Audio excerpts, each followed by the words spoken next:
Informação especializada, influente e confiável. Podcast MIT Technology Review Brasil.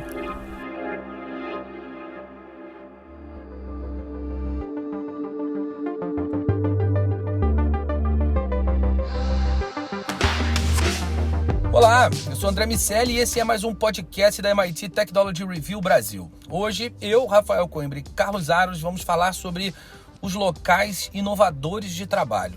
É um podcast especial para a gente apresentar o selo MIT Technology Review Innovative Workplaces. Essa é uma iniciativa que nasceu aqui no nosso país para medir, suportar e premiar as empresas com maior capacidade de inovação.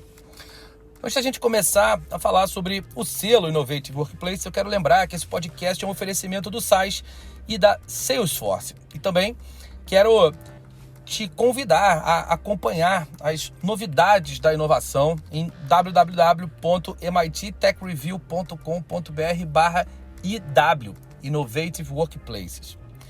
Rafa Coimbra, a nossa iniciativa é mais do que um prêmio. Ela vai servir como um guia para as empresas aumentarem a sua capacidade de inovação. A gente vai entregar relatórios, um back-office para que sejam feitos benchmarks com outras empresas do mesmo setor, de outros setores, horas de consultoria, enfim, um conjunto de elementos para ajudar as empresas a inovarem, além de, claro, premiar aquelas que já estão desenvolvidas. A gente vai fazer um jantar com uma premiação, vídeo no canal, matéria na revista, enfim, um monte de outras coisas legais também. Quero começar te perguntando, Rafa Coimbra, esse monte de coisas muda a vida da empresa mesmo ou é só confete? Muda a vida, André. E aí é importante a gente dizer que hoje não é mais uma opção. A inovação ela era vista antigamente como algo que as empresas poderiam ter ali um departamento, um núcleo de gênios pensando em como fazer um produto para daqui a 1 ano, 2 anos. Isso hoje não é mais assim, não é mais uma opção. As empresas precisam, independentemente do tamanho, do setor, elas precisam constantemente estar se renovando. E aí é importante também a gente especificar o que a gente está falando como inovação. Inovação não é ter uma ideia genial. Ideia genial todos nós temos várias vezes por dia. Quando a gente está colocando inovação aqui com a empresa, é preciso entender que essa ideia genial ela tem que estar atrelada a mercado e, consequentemente, ela tem que gerar resultado. Se não tiver resultado, se você não transformar isso em algo que faça sentido para o negócio da empresa, a gente está falando de outra coisa e não de inovação. Então, esses núcleos, né, esses eixos que a gente trabalha, que nasceram ali muito focados em produtos e serviços, né? As empresas pensam, vou criar uma nova coisa. Ou ela vai tentar inovar no processo. Vou cortar aqui um custo, vou otimizar, vou fazer com que as coisas caminhem de uma forma mais azeitada para eu economizar. Isso era o que se pensava também alguns anos atrás, mas a inovação se sofisticou. E aí entram 2 novos eixos que ajudam a gente a pensar de forma mais criativa e para trazer mais resultados para a empresa, que são o marketing e a gestão. Então, dá para inovar também o jeito como você apresenta os seus produtos, o jeito como você distribui esses produtos e serviços e, internamente, como o gestor conduz o seu time. Essas novidades não só colocaram novas camadas, digamos assim, de inovação, como tornaram esse processo todo mais dinâmico e complexo. Isso significa que é impossível? Não é impossível. Mas a inovação hoje, uma vez que a gente está num mercado extremamente competitivo e globalizado, ela tem, como eu disse, que fazer parte necessariamente de qualquer tipo de negócio. Carlos Aros, o Rafa trouxe um ponto importante sobre o consenso a respeito do que é inovação. E a gente olha para essas 4 dimensões: gestão, marketing e vendas, produtos e serviços, processos. Dentro desse contexto, 4 áreas, uma falta de consenso, uma série de de visões, inclusive acadêmicas, sobre o que é de fato a inovação, o que é ser uma empresa inovadora, uma empresa, primeiro, que tem a capacidade de inovar e, segundo, que exerce essa capacidade fazendo com que a inovação, de fato, crie um diferencial competitivo importante. Como a gente pode criar um mapa para uma estrada tão intangível? É complicado, né, André? Porque para boa parte das empresas, esse processo se resume a uma boa ideia que entrega algum tipo de novidade para um determinado produto, para uma determinada solução que se coloca para o mercado. Mas esse é um processo que, quando levado no limite, ele provoca uma transformação interna importante dentro da organização. A frase do Rafa é perfeita no sentido de dizer que a inovação ela não é só uma grande ideia, ela tem que gerar resultado para o negócio, ou seja, inovação está na essência da construção das estratégias e das definições do negócio. Trata-se de uma gestão que privilegia a inovação, mas a inovação no desenvolvimento de novas áreas dentro da organização, da colaboração, de novas capacidades, ou seja, vai muito além de entregar um produto genial. Ou seja, não é só contratar o professor Pardal, colocá-lo numa sala e fazer com que ele crie geringonças. É moldar a organização de modo que ela consiga atrair pessoas, que ela consiga fazer investimentos acertados e que ela consiga responder às demandas do mercado em todas essas frentes que você menciona, de modo a se manter relevante. E essa relevância significa atender a essas expectativas ou superá-las de alguma maneira, de forma a colocar a tecnologia e as pessoas a serviço desse desenvolvimento constante, desenvolvimento no sentido mais amplo. Quando a gente fala sobre gestão, a gente vai cair em uma série de conceitos que vêm sendo ano após ano superados a partir dessa visão de transformação, a partir da percepção de que é preciso trazer novas ferramentas, mas é preciso também desenvolver novas habilidades dentro da equipe. E por aí também passa o processo de inovação. Quando a gente se coloca lá na frente no desenvolvimento de produtos, a mesma coisa. Muitas vezes, pequenas atualizações nos produtos se revelam inovadoras. E, às vezes, abandonar um caminho e cooperar e criar ferramentas em conjunto com outras empresas, e aí nesse contexto o Open Innovation tem se mostrado um caminho dos mais acertados para várias organizações, é uma possibilidade real. Ou seja, esse mapa ele vai depender de organização por organização, a disposição dos elementos, ou seja, a sequência de checkpoints a serem cumpridos também vão de alguma maneira variar, mas o importante é perceber que a inovação ela não está em uma ponta ou outra da empresa. Uma organização inovadora, ela é do começo ao fim um ambiente que privilegia a inovação, que está pronto para se adaptar, que é perfeitamente moldável, que atende rapidamente, que oferece respostas rápidas a questões que surgem e por isso consegue se organizar.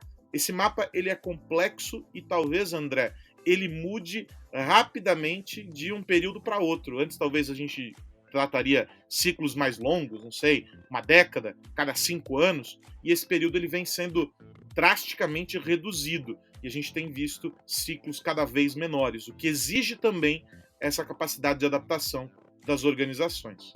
Há uma confusão importante que precisa ser resolvida nessa questão, que tem a ver com o que você trouxe no início da sua fala, que é a diferença entre inovar e inventar. Muitas empresas entendem, muitas pessoas entendem que a inovação, só é inovação de fato quando ela cria algo novo, quando ela é uma invenção, o que evidentemente é uma confusão sobre o conceito. Inovar, em diversos aspectos, tem um componente de pequena modificação, essa inovação incremental, que inclusive é muito mais comum no Brasil do que essa inovação disruptiva, que de fato muda completamente a forma de fazer algo, e é essa sim muito mais associada a essa ideia de invenção. Agora, Rafa, dá para priorizar uma dessas 4 áreas ou as empresas com capacidade de inovação, as empresas que de fato vão mudar o mercado, elas precisam ser boas em tudo? Dependendo do porte da empresa, André, e da situação, o ideal é que essas 4 frentes caminhem de forma parecida. Obviamente que não é a realidade, não é uma situação simples. O Aros falou aí das aleatoriedades. Então, às vezes, vamos pegar aqui o exemplo clássico que a gente está vivendo da pandemia. Se você estava ali numa estrutura em que você não tinha, por exemplo, canal digital, foi preciso inovar no eixo do marketing. Como é que você vai entregar o produto para o seu cliente se você só tinha loja física e você estava em lockdown? Se vira, cria uma conta no WhatsApp Business, cria um site, um aplicativo. Você vai ter que, dentro de uma área, que no caso aqui é o marketing, inovar para atender o seu cliente. Senão, você simplesmente vai ficar para trás. A mesma coisa com a gestão. Se o mundo mudou de uma forma muito rápida, aconteceu alguma coisa no seu setor, um fato, um evento que está mudando a dinâmica do seu setor, o gestor vai ter que, a partir de um ciclo de metodologia ágil, com seus times de uma forma muito diferente, trabalhar para que eles resolvam aquele problema. Então, eu acho que depende do momento, da situação e do porte. Mas a ideia, André, quando a gente fala desses 4 eixos, eu tenho uma visão que é muito minha. Eu acho que é muito mais uma forma de ver a empresa, o negócio, do que exatamente de colocar tudo numa caixinha. Talvez o ideal, se a gente for pensar assim, o sonho de consumo, seria que esses 4 olhares eles estivessem integrados em cada integrante da empresa. Que a gente nem tivesse, sabe, esses departamentos ou essas visões. Se a inovação fizesse parte do DNA de cada um, todo mundo estaria o tempo inteiro pensando nessas 4 dimensões. Eu acho que isso é um facilitador para a gente enxergar para onde a gente quer ir com a empresa. Mas inovação, para mim, tem que não ser 1 ou 4 departamentos, mas ser uma mentalidade de todos. Quando a gente isola, significa de fato que algo precisa mudar em termos culturais. Criar um departamento de inovação é certamente uma etapa daquelas empresas ou para aquelas empresas que não têm a inovação como hábito, como parte do seu dia a dia. Do contrário, esse departamento seria desnecessário e cada área naturalmente olharia para as suas atividades, para os seus processos, buscando novas maneiras de executar aquelas tarefas, de ter resultados melhores, de incorporar a tecnologia no contexto do seu dia a dia, o que acabaria criando essas inovações. Eu tenho uma visão parecida com a sua no que diz respeito a essa invisibilidade da inovação, vamos dizer assim, quando ela não existe formalmente, mas na prática a empresa é inovadora e ponto final. Eu concordo, Rafa. Agora, Aros, sobre esses diferentes setores, falei sobre as diferentes áreas da empresa, falei sobre a parte de dentro, agora quero refletir um pouco sobre a parte de fora. Você está falando de inovar em diversos setores, com métricas parecidas, evidentemente com um grau de exigência diferente em cada setor. Inovar no mercado de saúde é diferente de inovar no mercado de tecnologia. Como a gente vai usar, Aros, essa medida única para setores diferentes? Entendendo as particularidades de cada um deles, né, André? Essa história de estar extremamente atrelado ao mercado, entendendo e atendendo o mercado, é algo absolutamente importante. O que a gente assistiu, e aí a gente pode pegar de novo a pandemia como um exemplo, porque levou ao limite algumas dessas questões, o que a gente assistiu foi um grupo de empresas ganhando margem, ganhando frente sobre outras empresas, justamente porque estavam mais atentas aos caminhos que o mercado tomava, as direções que deviam ser perseguidas, e já tinham criado um ambiente interno propício para atender a essas incertezas, atender ao improvável e responder a tudo isso de maneira muito ágil. né, e conseguindo entregar a inovação no contexto mais amplo. Você fez essa distinção aqui e exatamente nesse contexto. Ou seja, as empresas precisam ter uma visão analítica e uma capacidade de leitura do que acontece no mercado em que estão inseridas cada vez mais apurado. E, claro, há métricas, há informações e geração de insights sobre tudo isso, mas é importante estar conectado com o consumidor, com os parceiros e tornar a cadeia cada vez mais próxima. A gente fala muito sobre esse processo, já comentamos aqui sobre os desafios de promover essa integração e como a tecnologia ajuda cada vez mais, e é possível fazer essa leitura nos mais diferentes contextos, desde a redução de custos, passando pelo impacto ambiental, até na capacidade de inovar. Quando você conecta todas as partes e faz com que a conversa aconteça em uma mesma língua, esse processo se torna muito mais eficiente. E aí você consegue responder e corresponder muito mais facilmente a todas essas expectativas. Então, o grande aspecto é onde a empresa, em que contexto a empresa se insere, onde aquela empresa atua, qual é a demanda daquele mercado e de que maneira a empresa está pronta ou não para responder a tudo isso. E aí, claro, a gente vai conseguir, a partir de uma régua única, medir os diferentes, entendendo essas particularidades. Agora, é muito importante olhar também para a pista do lado, né? Sem dúvida nenhuma, o setor de saúde pode, por que não, beber da fonte daquilo que o setor financeiro faz, ou a mobilidade, a alimentação, não importa. Cada um dos setores pode olhar para a trilha do lado e buscar referências, trazer experiências bem-sucedidas e adaptá-las. Acho que esse é um processo também dos mais saudáveis, e a gente tem visto colaborações acontecendo nesse cenário que eu descrevo, e que são bem-sucedidas. A colaboração é uma premissa importante também dentro desse cenário. Agora, sem dúvida nenhuma, uma régua única para medir os diferentes precisa entender que talvez as medidas tenham que ser ajustadas um pouco para mais, um pouco para menos, mas as bases que dão sustentação a esse processo de inovação são as mesmas para todo mundo. Bom, ainda sobre esse tópico, quero deixar mais 2 avisos, 2 anúncios. O primeiro é que na próxima quinta-feira,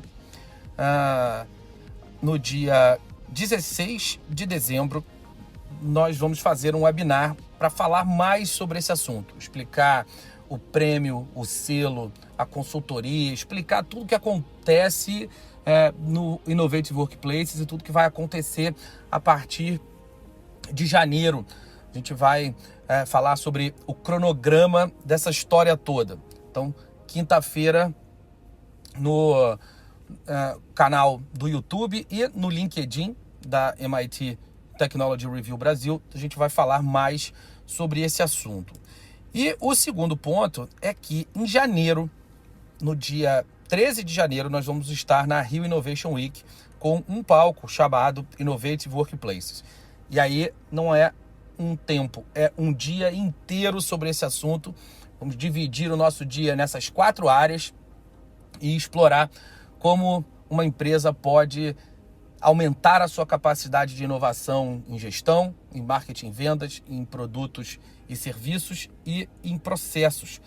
A gente vai colocar professores do MIT em vídeo, convidar alguns dos nossos colunistas, pessoas relevantes do mercado, enfim, vamos explorar essa história toda e certamente vai ter muito conteúdo legal para quem quer inovar, para quem quer tornar a sua empresa um lugar de inovação e um lugar que se mantém relevante e competitivo mesmo diante de tantas mudanças. Empresas que são capazes, inclusive, de capitanear as mudanças nos seus mercados. Meus amigos, dito isso, agora que você já conhece o MIT Technology Review Innovative Workplaces, chegou uma hora de falar de segurança. Esse é o momento de segurança digital da TR, oferecido pela Embratel. Momento Segurança Digital, apresentado por Embratel. Habilite sua empresa para o próximo nível. Hoje, nesse nosso momento segurança aqui na MIT Technology Review Brasil, nós vamos colocar a empresa no divã. Não, calma, não são grandes revelações e as dores do empresário. Nós vamos falar sobre segurança mesmo. Você faz análise de vulnerabilidade na tua empresa? Não sei. Vamos descobrir por que isso é importante. A gente já falou assim, muito por alto aqui sobre esse tema e por que ele é importante. Isso foi na semana passada, quando a gente falou sobre as aplicações seguras. E aí eu quero voltar nesse assunto com você, Rashid, porque o pessoal fica com medo de descobrir, que é mais ou menos como fazer check-up. O cara diz assim, olha, se eu não faço o exame e não descubro que tenho problema, não tenho que resolver nada. Mas não funciona assim não, né? Tudo bem? Oi, Aras, tudo bem? Prazer estar aqui contigo de novo. Não funciona assim, infelizmente. Na verdade, até o seu exemplo é bom, né? Se você desenvolve um processo de segurança, se você faz o trabalho todo bonitinho e implanta isso, você garante até aquele momento que você fez o trabalho correto, mas você precisa garantir esporadicamente que isso está funcionando, e a gente faz isso através das análises de vulnerabilidade. E por que da importância disso? Primeiro, para pegar algum gap que você tenha deixado, e isso pode acontecer, por mais que você tenha essa preocupação no momento de construção, e também porque o processo evolui, né? A tecnologia evolui, as ações dos hackers evoluem, então você tem que estar o tempo todo olhando para isso. E é bem provável que ao longo do processo você tenha que, sim, que corrigir alguma coisa, né? Não porque você tenha errado, e sim porque evoluiu. Então, é importante o processo de análise de vulnerabilidade. Nós aqui na Embratel temos um serviço bem montado sobre isso. A gente faz muito isso para grandes clientes e tem dado muito certo. A gente consegue encontrar pontos aí importantes de vulnerabilidade, como o termo diz, que garantem uma melhor segurança para os nossos clientes, né? E é interessante isso, porque quando se torna uma rotina, primeiro que entra naquela história de que a empresa já tem uma cultura bem mais madura, bem mais estabelecida no quesito de segurança, e se torna também uma chance para um aprendizado e para a própria evolução do negócio.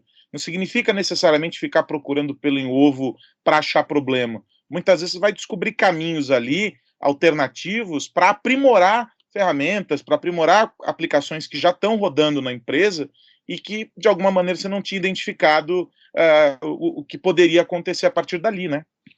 Sem dúvida, e isso é muito recorrente, que você acabou de dizer, né? Muitas vezes eu, avaliando a vulnerabilidade de uma aplicação X, eu encontro ali algum problema e entendo que aquele problema pode acontecer em todas as minhas aplicações também. Então eu repito aquele teste, eu faço aquele teste para todas as aplicações, e invariavelmente você encontra, sim, outras aplicações que tiveram um problema semelhante. Aros. Então, esse ponto é super importante, né? Você tem que olhar, tem que fazer aquele trabalho com um olhar mais amplo, né? Não pode só ficar tranquilo porque eu fiz naquela aplicação e garanti aquilo ali. Eu preciso pensar, poxa, peraí, isso é uma coisa específica dessa aplicação ou isso pode estar repetido em outros lugares?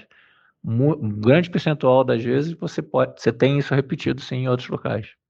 E é interessante que muitas vezes uma empresa tenta fazer esse processo de dentro para fora, mas não necessariamente isso funciona, né? É mais ou menos como, brinquei aqui da empresa no divã, é mais ou menos como o processo da terapia, né?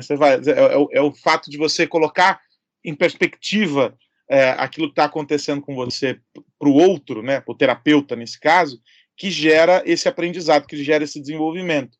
O fato de trazer uma organização como a Embratel, que tem expertise nisso, que vai ter um olhar diferente, um olhar de fora, externo, sobre as questões da empresa, muda completamente o processo de análise, o processo de identificação dos problemas em si, né?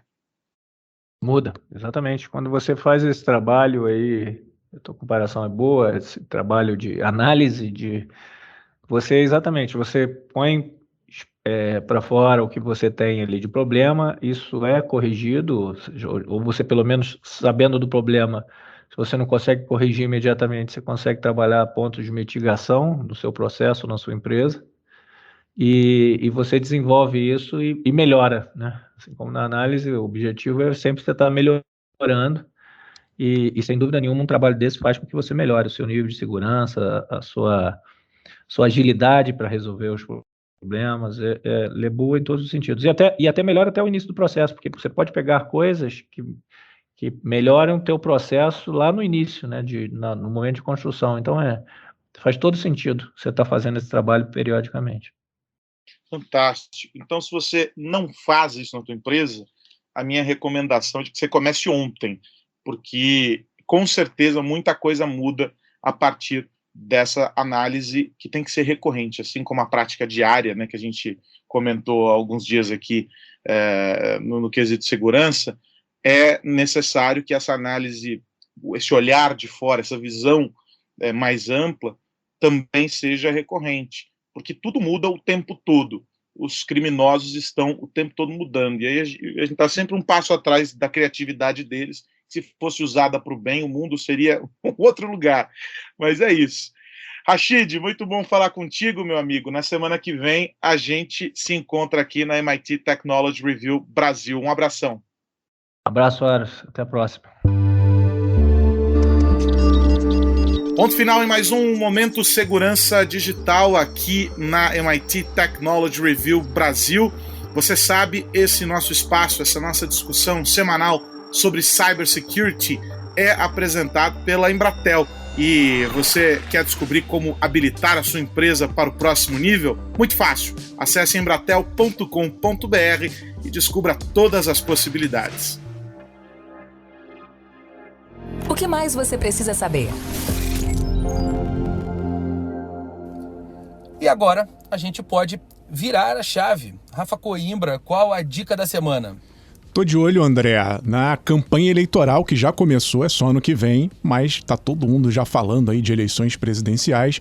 E o Facebook com o Instagram anunciaram novidades. Eles vão fazer uma marcação toda vez que alguém fizer um post e tiver ali coisas relacionadas às eleições. Não está muito claro exatamente como eles vão marcar, mas se você que usa o Facebook e o Instagram, você já deve ter reparado que durante a pandemia, toda vez que você escreve lá, sei lá, tomei a primeira dose e a segunda dose da vacina, aparece uma marcação. Olha, isso aqui é um tema relacionado à Covid-19, saiba mais informações no site do Ministério da Saúde. Ele te leva a uma base segura de informação. E a ideia do Facebook e do Instagram é fazer a mesma coisa agora, levando notícias eleitorais para o site do TSE. Então, se alguém eventualmente falar alguma coisa sobre urna eletrônica, vai estar lá marcado e vai levar a pessoa para o site do TSE.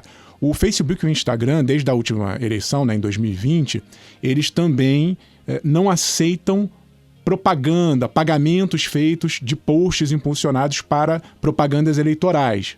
A empresa disse que está rejeitando esse tipo de pagamento de impulsionamento. A gente vai ver, então, se isso vai se dar de forma eficaz agora nessa eleição. De qualquer maneira, eu acho que não vai resolver, mas é uma boa iniciativa. Quanto mais transparência, quanto mais informação, quanto mais educação política nós levarmos para as pessoas, eu acho que isso vai ser algo saudável para o nosso ambiente democrático. Carlos Aros, sua vez.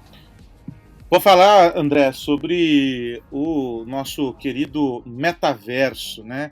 O Bill Gates publicou um artigo e ele tem feito as suas notas aí com bastante frequência, e nessa ele deu especial atenção ao metaverso. Diz que em 2 ou 3 anos ele prevê que a maioria das reuniões vai se mover das câmeras 2D para o metaverso, com avatares digitais. Aí ele cita, não é, as projeções que a Microsoft, da qual ele é cofundador, e o Facebook apresentaram sobre o metaverso, fazendo com que as pessoas comecem a entender e ter um contato um pouco mais próximo com essa realidade.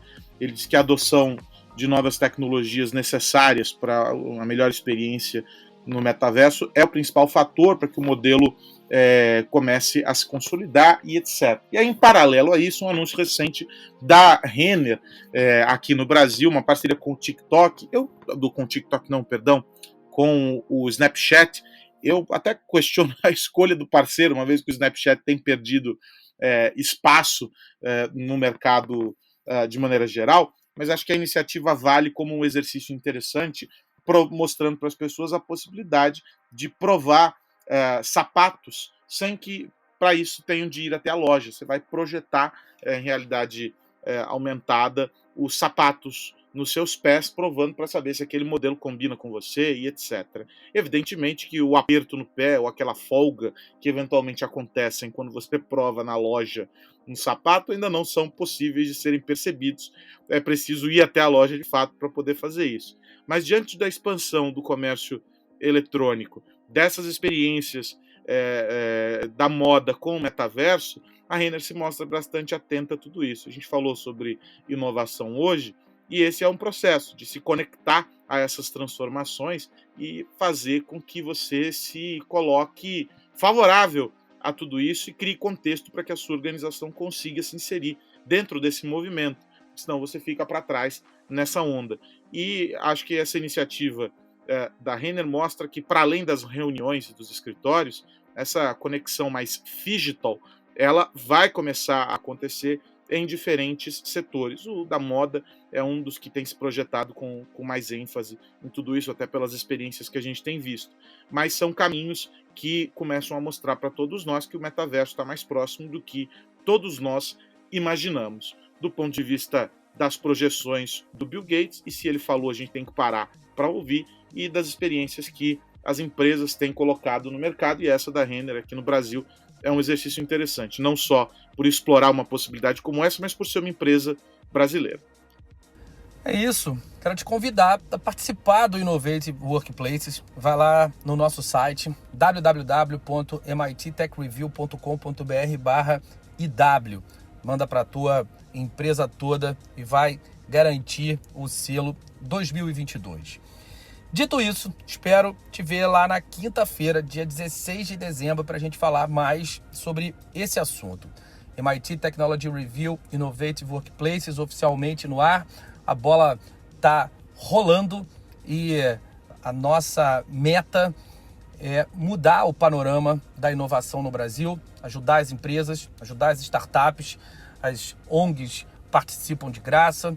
Enfim, a gente vai fazer bastante barulho e dar suporte ao processo de inovação no nosso país. Carlos Aros, até semana que vem, meu amigo. Até a semana que vem, meu amigo André Miceli, meu amigo Rafael Coimbra. Um grande abraço para vocês, para todos que nos acompanham, e eu faço o reforço do convite que a gente sempre faz aqui para que você continue conectado com a gente lá em mittechreview.com.br. Análises, reportagens, enfim, muito conteúdo para você ficar ligado nesse movimento de tecnologia e inovação sob a nossa visão de todo esse universo. Um abração. Meu amigo Rafa Coimbra, até semana que vem.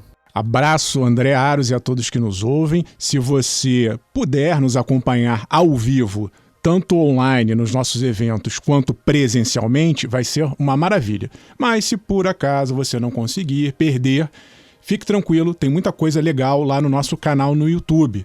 Fizemos vários eventos nesse fim de ano, tem um material com pessoas que entendem de diversos assuntos em diversas áreas, todas ligadas à tecnologia. Então tem muita coisa legal para aprender no nosso canal no YouTube. Até a semana que vem. Semana que vem tem mais podcast da MIT Technology Review Brasil para a gente falar sobre tecnologia, negócios e sociedade. Um grande abraço para todo mundo. Tchau. Você ouviu o podcast MIT Technology Review Brasil, apresentado por Tech Institute.